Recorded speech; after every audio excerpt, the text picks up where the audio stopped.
Welcome to this edition of Sadler Sessions. By the way, it's the last episode for the season. I've had so much fun telling these stories, sharing the spotlight really with the special guests and learning about what makes them tick and their stories that have seen them get to the very top of their profession. So I hope you've enjoyed these episodes. We'll be back in 2026. Stick around, make sure you follow us on the socials and we'll keep you updated with what's happening for Sadler Sessions in the new year. But when it comes to the racing year, the final major event in racing on the global calendar is the Hong Kong International Races at Sha Tin on the second Sunday in December. That's where Dave Eustace is going to be represented with Massive Sovereign. Dave's done great things in his racing life, starting off in the UK, moving to Australia, and then more recently heading to Hong Kong. He's our special guest this time. So without further ado, here he is, Dave Eustace, joining us from Hong Kong. Dave Eustace, thanks for joining us on Sadler Sessions. How's life treating you in Hong Kong? Yeah, everything's good, thanks. Second season, little bit of a slow start to the campaign, which I sort of expected really, but the horses have found a bit of form now. Last month's been good, and yeah, really enjoying Hong Kong. It's been a great experience up until this point. Obviously, very different. You learn a lot, very quickly about the system and from a racing point of view, and Hong Kong as a place has got a huge amount to offer. So loving it. It certainly does. It's great to hear. So when you have a slow start to this season like you had, you're only racing twice a week, so you've got to wait a while before you can get your next winner. Does it test you, or have you got that patience that you've been around the game long enough to know that the tide will turn at some point? Yeah, I mean, I think anyone who says they don't get frustrated by a slow run of form, they'd be lying if they didn't feel it in some shape or form. But yeah, I felt like we didn't change too much, really. Felt the horses really were running to their odds, which I think is generally just a good marker. You have your runs where they probably run better than their odds, and you're having a real purple patch, and everyone enjoys that and embraces that when it happens, but also knows it doesn't last forever. And I didn't feel like the horses were running poorly. So yeah, we stayed patient. You have a few seconds, they're in form, thirds, fourths, sometimes running better than their odds. So you got to just stick to what you're doing. Whatever did last year worked well, and you implicate things that you've been doing over many years, and stick to your system. Of course, you need to adapt at times, depending on where you're training, and there's no doubt you adapt here quite a lot. But I don't think you do that necessarily if they're going poorly. It's just potentially new ideas. So there wasn't too panic by any means, and as you say, the wheel turns at some stage. How much have you had to adapt and change and take on the new racing culture in that move to Hong Kong? Because, as you said before, it is quite different. It's such a unique environment, whether you're from Australia, Europe, or a combination of both like you are, Dave. Quickest thing you need to adapt to is just not doing too much with the horses. Last season you're getting new horses quite often in quarantine or off, inheriting off other trainers. You give them a good break. You start off with a level of fitness which is lower than or at their lowest and that they'll probably ever be when they come out of quarantine or off another trainer and giving them a good break. And then once you have them and they're in your care, they have a break at the end of the season, but it's quite often for not that long. And they don't lose an awful lot of fitness. So the work that the horses are doing now that I've had for a while is definitely less than it was when building them up to fitness to the races for the first time. So that's been really interesting, particularly some horses that have won recently have done so with very, very little work, which you wouldn't normally do, let's say, in an environment such as Australia, where they might come in from the paddock having had a good break and what I would, we would call probably sort of fat or unfit paddock, and they're not doing any work. They're not on the walker.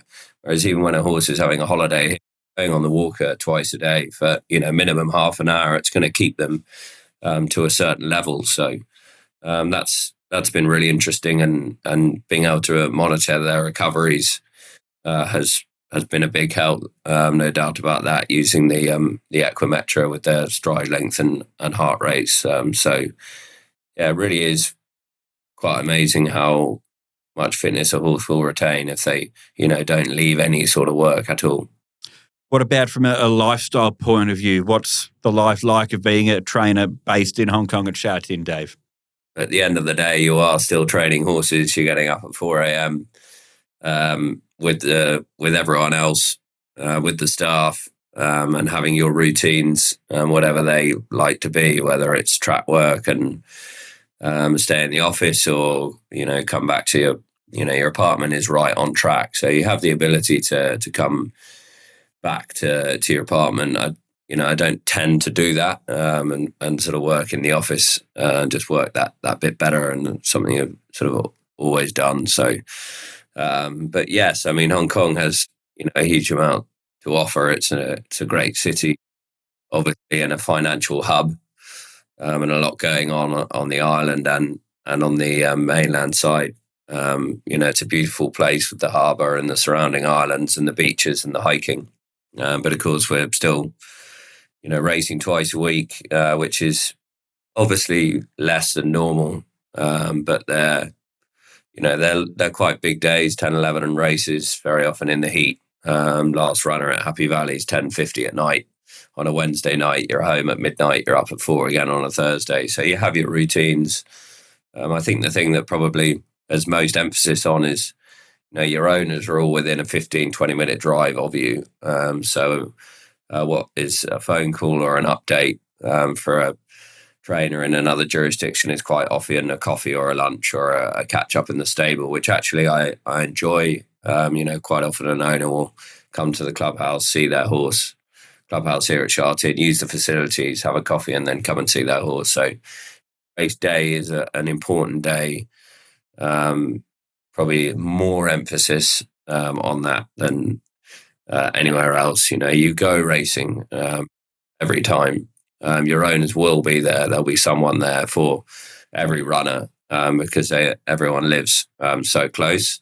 And it's also an opportunity in between races to catch up with people. You'll have owners who will go racing even if they don't have a runner. Yeah, it's very fast pace. Racing on a Sunday generally means that your track work every day. It's quite unique, and it's quite like America. The track doesn't shut. You don't have a day off. We race on a Saturday every now and again, which means Sunday sort of deemed a bit of a day. Otherwise, it certainly is quite full on. But that's Hong Kong, where whether you're working in racing or out of racing, it's just a place that there's always something. We're leading into the Hong Kong International Race as the biggest day of the year in Hong Kong racing. You're going to be involved for the first time with runners on the day, particularly in the 4 Group 1s, where you've got Massive Sovereign, who won the Derby last year, lining up in the Hong Kong Cup. How are you feeling about his chances and in general of being involved in such a major day on the world racing calendar, Dave? Yeah, great to be involved.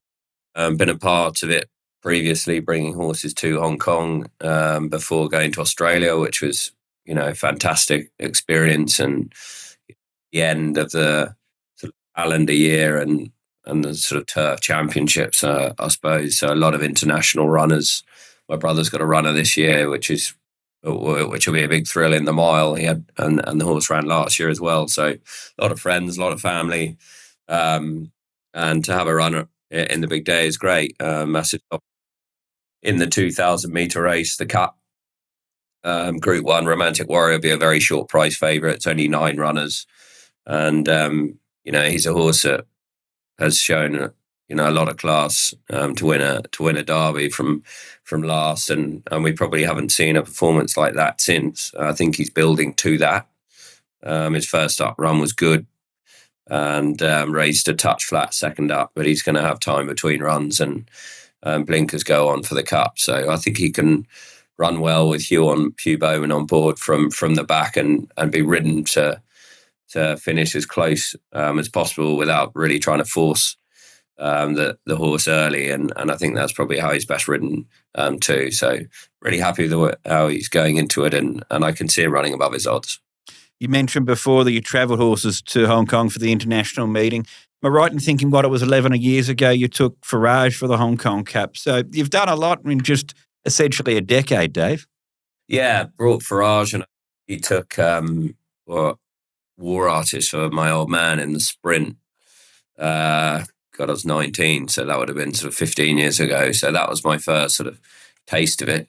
And yeah, pretty eye-opening for a 19-year-old. For 10 days, we had a pretty good time.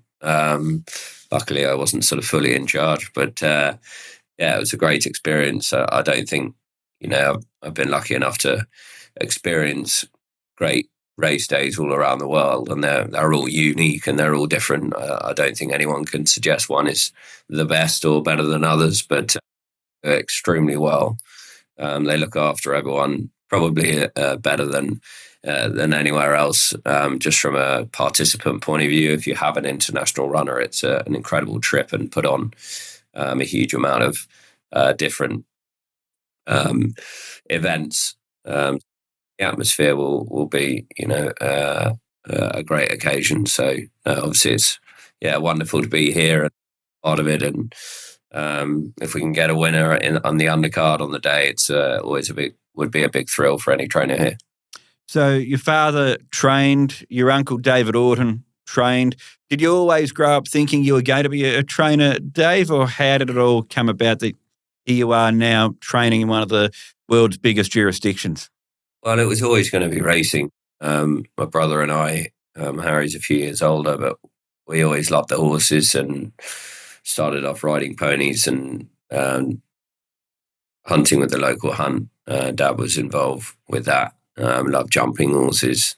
My mother's side is all jumps racing and jumps jockeys and trainers. So, and then, as you say, my uncle David trained here too. So we both had a fairly fleeting crack at being amateur jockeys, which was pretty unsuccessful. But we enjoyed thoroughly and took very seriously and until we realised we weren't nearly going to be good enough or light enough or brave enough. But a really good experience, and it really stands you in good stead, and to respect how difficult a job it is to be a jockey. But it was never really going to, come to fruition that we were going to be able to do that professionally. So yes, it sort of moved on to training reasonably quickly. Didn't go to university, but travelled for 6 months around the world. Came back and got a job for a trainer in Newmarket, just as a fill-in, really, to do whatever could be done, and was very keen to do that and just learn. For a trainer called Michael Jarvis, who was very well respected trainer, always trained at a very good percentage, was a shrewd sort of placer of horses, and had always had good horses over the journey. He won an ARC, won many a classic, and his assistant Roger Varian had been assistant for many years, who is now training and took over from Michael. So I was helping Roger out wherever I could. And Michael wasn't very well, sadly passed away, and Roger took over the license and the stable of 150 odd horses, and I was assistant to him. So that was a wonderful experience. And once I started working really closely with Roger, having obviously always helped Dad out when we were from 12 to 18, really, in the yard, but I was, really close to it with Roger as assistant, and from then on, it was always going to be training. So your brother's decided to stay in the UK and has based himself in the UK, but you've travelled to Australia, now Hong Kong. Why did you decide to leave home to further your career in that respect, Dave? Yeah, I mean, it sort of looks like I stayed back and taken over the business, which wasn't really the plan. We both did travel, actually. We both really wanted to do that. We got a taste of it, sort of traveling and working, but not in racing, for a year. And we've and dad, mum and dad, always been firm believers of getting out, and seeing the world, whether it's racing or not racing. We've always enjoyed that. And Newmarket's a great place, but it's home and it's a small town. And whether we ended up back there or not, it certainly shouldn't just be forever. So Harry went to America, Australia. There wasn't any real rhyme or reason for that. I actually took horses for Roger, my previous boss, down to Australia for the carnival. And he actually said to me, this is a great opportunity for you to then meet people in Australia and further your knowledge and your working career down there. He said, you've done 4 years for me. You're 22 or whatever I was. And it was just time to move on. So it was great advice, best advice I ever got, really. And did the Spring Carnival, which was just absolutely fantastic experience, 2014. It was, it was pre-COVID, well pre-COVID. I think the numbers and the crowds were probably as big as I ever saw were those years. And there was, 100,000 on Derby Day, and it was just mind blowing for me, coming from England to see that. And I loved it and had a great time and didn't really, anyway. So searched for jobs and had a chat to a few people, and Peter Moody, kindly gave me a role, really just as a lackey and someone to abuse. As an Englishman, and him being a proud Queenslander, I got plenty of verbal abuses, nothing physical, but he was a great boss, and I did a year with him and terrific grounding, and it sort of went from there, really. What are some of the examples you can give from your time working for Peter Moody? What's some of the insults that he might have hurled your way? Well, first day, actually, and it sort of generic, I suppose, but in England we don't really have wash bays like we do in Australia. The water pressure in Australia is for whatever reason is very strong. You never get in the water; it doesn't really flow. And also, it's just not that hot in England, so we quite often just warm water and sponge the horses down. So I'm washing the horses off sparingly. It's middle of winter anyway. So they didn't need I felt they didn't need a full dousing of water top to toe, but Moods was pretty insistent of that, and was a heavy sort of wash bay. And so he quickly informed me how effing useless I was at washing horses off when I've been brought up in the game, and thought I possibly was able to wash one off. So he gave me a pretty large verbal undressing sort of day one, which was exactly what I needed, because all it proves to you is, which is quite right, is that just so many different ways of doing it, and how it's done in Australia is completely different to England, and not one is right.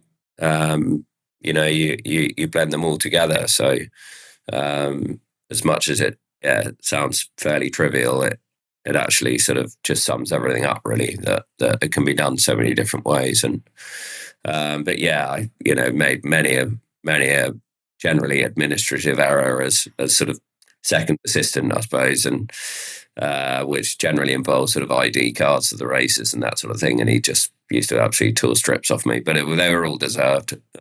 And he would never sleep on it either. It would be all gone in 5 or 10 minutes. So a great organizer. He probably, just working in a bigger operation, there's a huge amount of moving parts and horses leaving the stable to go to different locations every day, and the number of decisions being made every day for a trainer in Australia with much larger numbers than are deemed possible in England, was invaluable for down the line. Not that I sort of knew it at the time, but when I ended up in partnership with Ciaron, and the numbers that we managed on a similar, if not bigger scale than he, a lot from that. Mentioned Ciaron. How did that partnership come up, Dave? It was Caulfield, and working at Peter's, Ciaron, when I worked for Moods, he was training, had 30 odd or 40 in work, trained at a really good strike rate, still rode his own, was clearly expanding quite quickly, and was someone that I viewed as was going to rapidly grow, or it looked that way.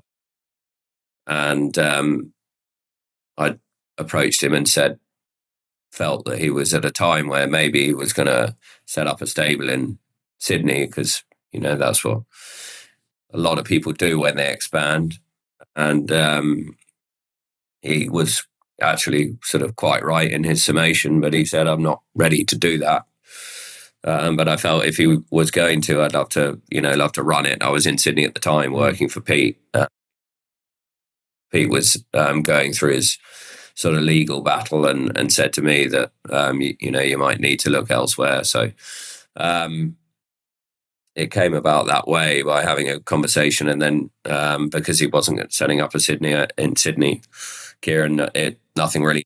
But then he, a couple of months later, just said, look, I'm not going to set up in Sydney, but we're getting bigger in Melbourne and need an assistant. Would you like to come back down to Melbourne? So it was a no-brainer. I was working for Peter Snowden at the time, having a great time and a great opportunity as a foreman. But this was a next step for me, and thankfully, Ciaron gave me the opportunity to start back at Caulfield, which I loved. I really enjoyed Caulfield. It was always a great environment and atmosphere there, and not just in the trainers' tower, but all around the club and the training facilities at the time. It was a really fun place to be. So that's how it started. So you go into partnership for the 2018-2019 season, lasts for just over 5 years. Get over 1,560 winners in that time, 30 Group 1 winners. Why do you think you and Ciaron were so successful together, Dave? I mean, obviously you have to get on, but it's hard to pinpoint too much. I mean, he's a visionary like I've never met anyone before. He really did see the numbers that he might end up training or is now training as a possibility, whereas I would have felt that it isn't possible to do it. Plenty of luck along the way. I mean, I think ultimately it started from the momentum that he gained in the first few seasons, or 5, 6, 7, 8, 9 seasons, or whatever it was, may have been, getting noticed. And I think probably set square, and that Oaks win with very few starts, with a syndicator in Victoria, started the momentum on the flat post the jumps. Colin McKenna, who obviously sadly passed away, but his backing of Ciaron and seeing what he felt he would be capable of doing, when he then backed him in the sales ring, and Jamaica coming along, that there's no doubt that was the start of it. And it's really not much to do with me, although I was fortunate enough to be involved with Jamaica, and that was a great thrill, her winning the Caulfield Cup. But I think, probably Jamaica was the sort of real turning point.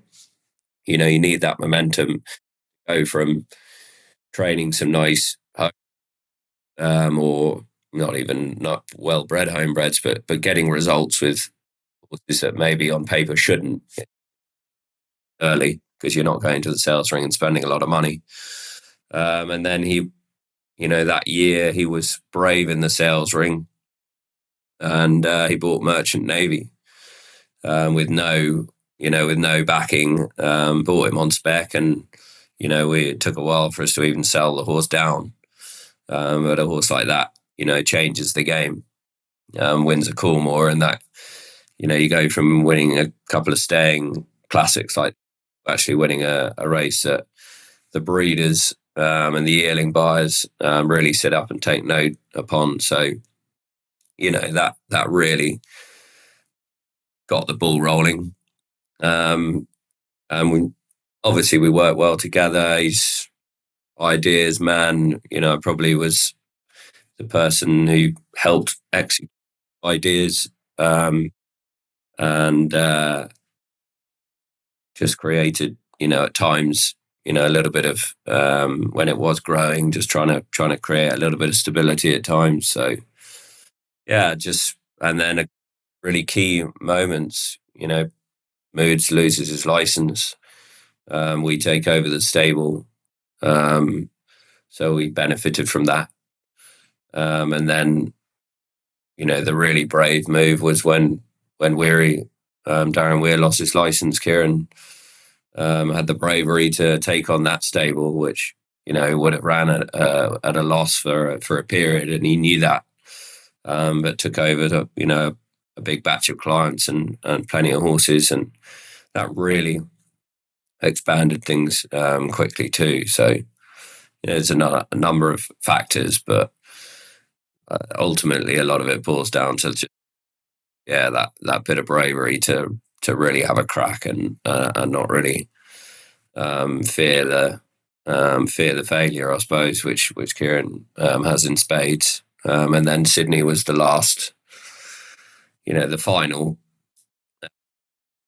move, although it was in it, and actually probably for some is able, it makes sense, but actually to break into a whole new market up in Sydney, it takes time, and really has taken time, and there would have been moments when it felt like it was we're not getting anywhere, but that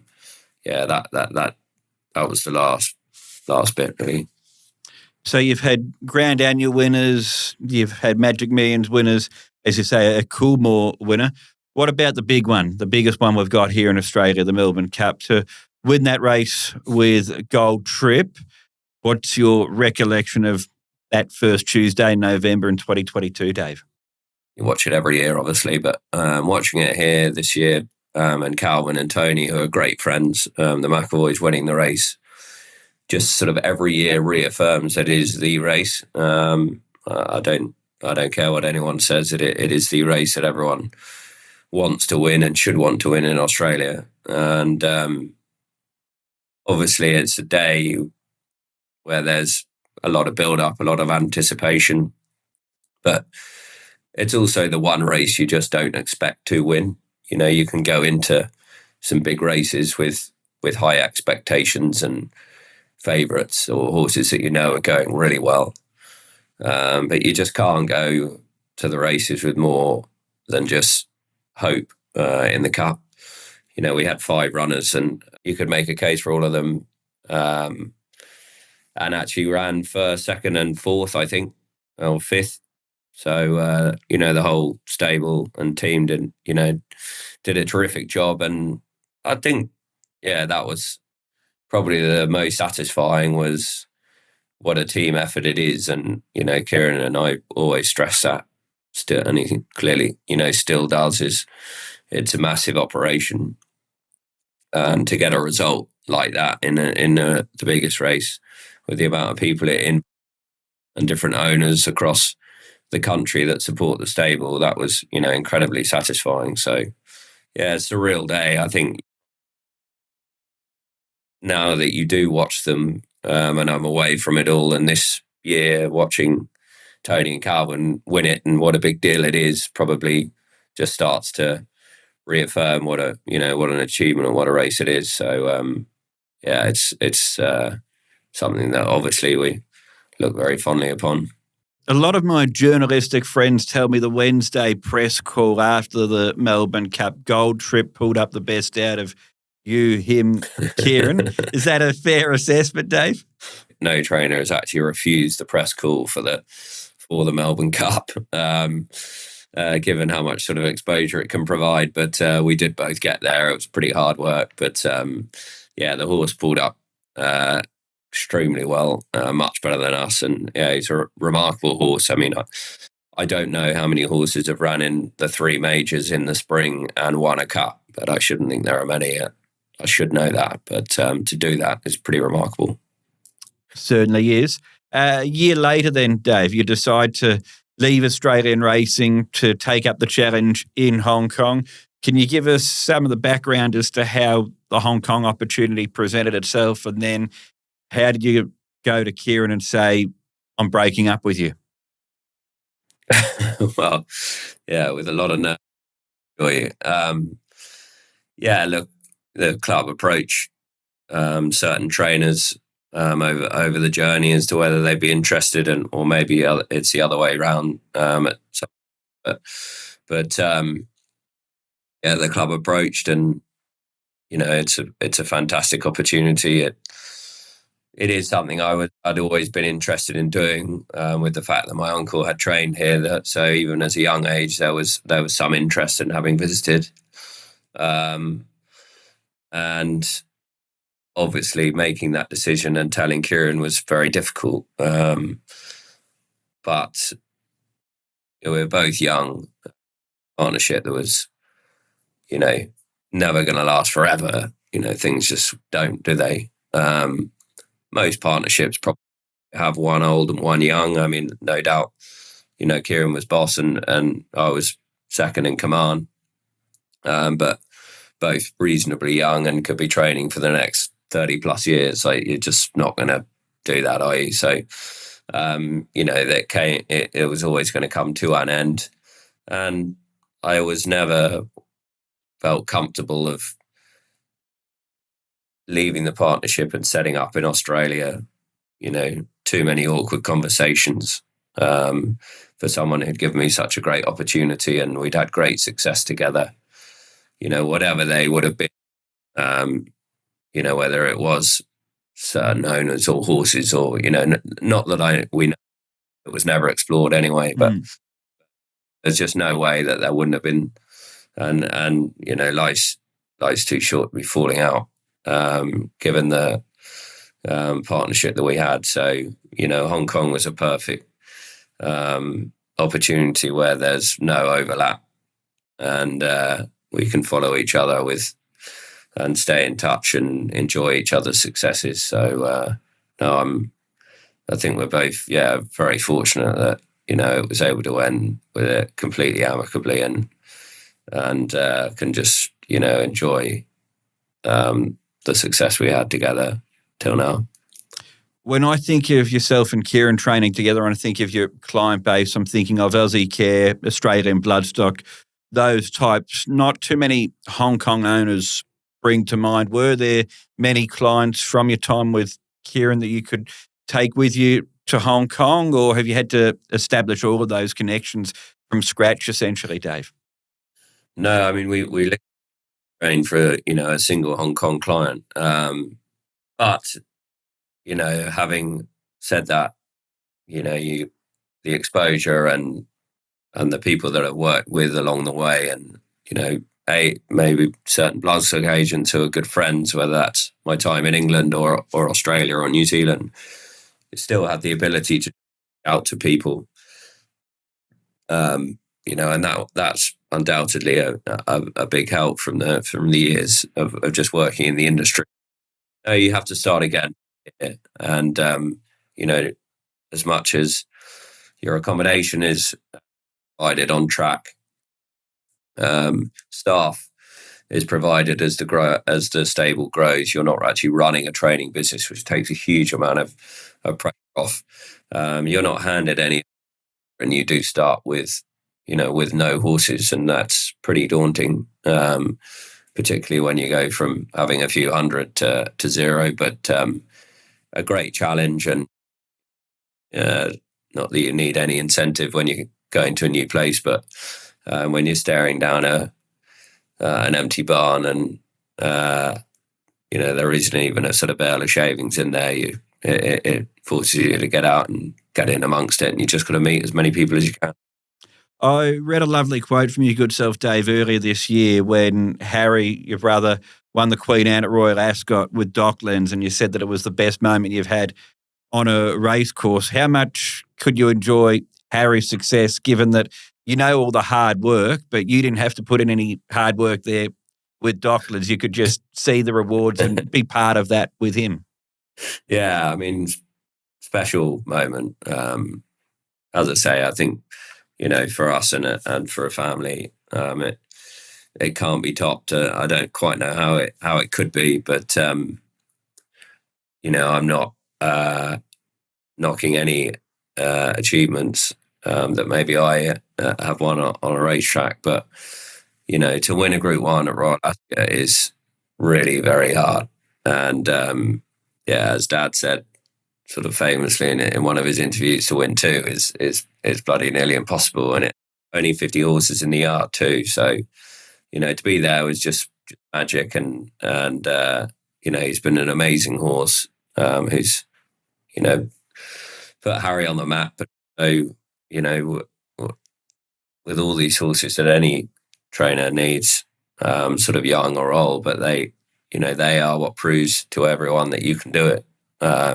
You can go into a room or into a meeting and try to convince people that you can train one or better, but if you don't have the horse to do it, to showcase that, no one's going to really believe you. So he showed he can do it, and to everyone else, and he's handled it beautifully, and a few more good days to come with him. Absolutely. Now that you're in Hong Kong, second season, you did really well in your first season. You really got some great momentum at the moment. For this season in Hong Kong, we're having this chat, Dave. Is this where you see the remainder of your training career being? I think probably what I've learned most is you can't plan too much. I mean, before having given the nudge by Roger Australia, I thought that the future would be training in Newmarket for the rest of my life. So that just shows how hard it is to plan. But I'm loving it here, and as you say, I've got nice momentum, but it can stop quick here, but it can get going again quickly as well, and that's why it's such a unique place. It only takes one horse, which is not really the case anywhere else, So yeah, it's an amazing system. The Jockey Club provide incredible help and facilities to us, and the thirst for racing here is really strong. The turnover is great from a betting point of view, and people are keen to own horses. So long may that continue, and hope that I can keep the form of the stable going. Absolutely. Final one then. What goals do you have now in your new home, Dave? Well, I think ultimately you want to win. You want to win the big races. Got good momentum last year and great, satisfaction for how the horses raced consistently throughout. But you've got to then keep searching for the next horse that you think might suit the environment here, which is not easy. And I think there's give or take 900 races a season here. But there's only about a dozen Group 1s, possibly less. And of those, they're all open to international raiders as well to win. So they're incredibly hard to win. And a lot of people have good careers here, really good careers, without winning one. So, you really can't take lightly being able to manage a good horse and hopefully winning a big one. So, of course, that's what I like to do. And it is a realistic sort of dream for any trainer here. If you get the right group of horses that are well handicapped, winning the most races in a season in Hong Kong it's doable. So, but it's no easy task. No, but I'm sure you're capable of doing it. Dave, thanks so much for taking the time to have a chat to share your story. Best of luck for HKR Week this year. Great. Thanks, Ed. Thanks for having me on.